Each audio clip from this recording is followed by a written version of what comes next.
ரீசெண்டாக நான் என்னோட ஃப்ரெண்ட்ஸ் கூட ஒரு லோக்கலாக ஒரு மீட்டப்க்கு போயிருந்தேங்க. ஃப்ரெண்ட்ஸ் 4 பேர் சேர்ந்துட்டாலே அவங்க ஆட்டோமேட்டிக்காவே அரசியல் பேச ஸ்டார்ட் பண்ணிடுவாங்க. எஸ்பெஷலி ஒரு 4 பேர் ஒரு சின்ன டீ கடையில் உட்காந்தா கூட அரசியல் பத்தி பேச ஆரம்பிச்சிருவாங்க. அந்த மாதிரி தான் நம்மளோட தமிழ்நாடு காலம் பல வருடங்களாக இருக்கு. இப்படி நான் ரீசெண்டா ஒரு மீட்டிங்க்கு போயிருந்தப்போ என்கிட்ட கேட்ட ஒரே கேள்வி இருந்த, நீங்க யாருக்கு ஓட்டு போட போறீங்க இந்த வாட்டி? என்னோட பதில் மிகவும் தெளிவா இருந்துச்சுங்க. நான் அண்ணன் சீமானுக்கு தான் ஓட்டு போடுவேன் அப்படின்றத தெளிவா சொல்லிட்டேன். அங்க ஒரு நண்பர் என்ன முக்கியமா ஒரு கேள்வி கேட்டாருங்க.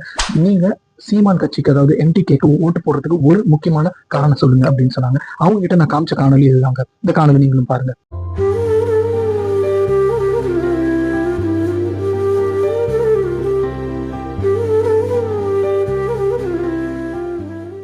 எவ்வளவு ஒரு புனிதமான விஷயம் இது. ஒரு அரசியல் மேடை, ஒரு அரசியல் மாநாடா இருக்கட்டும், இங்க வந்து எல்லாருமே வர்றது எதுக்காக? மக்கள் கிட்ட வாக்கு சேகரிப்பதுக்காக, அவங்களோட கட்சியோட கொள்கைகளை மக்கள் கிட்ட எடுத்துட்டு போறதுக்காக, அவங்களோட பார்ட்டி சிம்பலை எல்லாருக்கும் தெரியணும் அப்படின்றதுக்காக தான் மீட்டிங் நடக்குது.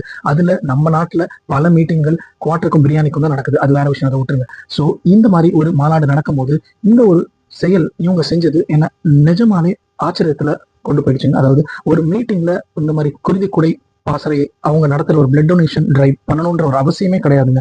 இது நாம் தமிழர் கட்சியோட முக்கியமான ஒரு கோட்பாடா இருக்குதுங்க. இது மக்களுக்கான அரசியல் மட்டும் கிடையாது, இது ஒரு மாற்றத்துக்கான அரசியல், இது மனித குலத்துக்காக செய்யக்கூடிய ஒரு அரசியல் களம் அப்படின்றது அண்ணன் திருப்பி திருப்பி சொல்லியிருக்காருங்க.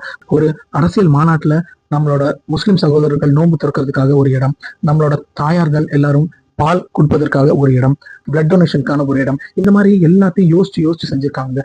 அதாவது இப்போ ரீசெண்டா ஒரு வீடியோ கூட நீங்க பார்த்திருப்பீங்க. ஒரு ஐஸ்கிரீம் விற்கிறவங்க, அதாவது நம்ம ஊர் சைடு போனோம்னா சின்னதா ஒரு ஐஸ்கிரீம் சைக்கிள்ல வச்சுட்டு அந்த ஒரு பிபி அடிச்சுட்டு ஐஸ்கிரீம் விற்க வருவார்ல, அவரு கிட்டத்தட்ட 50 ஆண்டு காலமா ஐஸ்கிரீம் வித்துட்டு இருக்காரு அப்படின்னு சொல்றாருங்க. அவங்க பல மாநாடு நான் அட்டன் பண்ணியிருக்கேன். ஆனா இந்த மாதிரி ஒரு எழுச்சியோட தமிழர்களுக்காக தலைவர்கள் இத்தனை பேர் படத்தை வச்சு ஒரு மாநாடை நான் இது வரைக்கும் பார்த்ததில்லை அப்படின்னு வியப்பிலே சொல்றாங்க. இந்த மாதிரி தமிழர்களுக்கு, தமிழ் மக்களுக்கு, தமிழ்ல மண்ணில் இருக்கிற அனைவருக்கும் ஏற்ற ஒரு இன்க்ளூசிவான அரசியல் நாம் தமிழரோட அரசியல் அப்படின்னு நான் சொல்லுவேங்க. சோ அண்ணன் மேல பல விமர்சனங்கள் இருக்கலாம். அண்ணன் பல இடத்துல நமக்கு பிடிக்காததையோ இல்ல நம்ம முகம் சொல்லிக்கிற விஷயத்த பேசியிருக்கலாம். ஆனா அண்ணன் சொல்ற மாதிரி எப்பயுமே ஒரே விஷயம் தாங்க.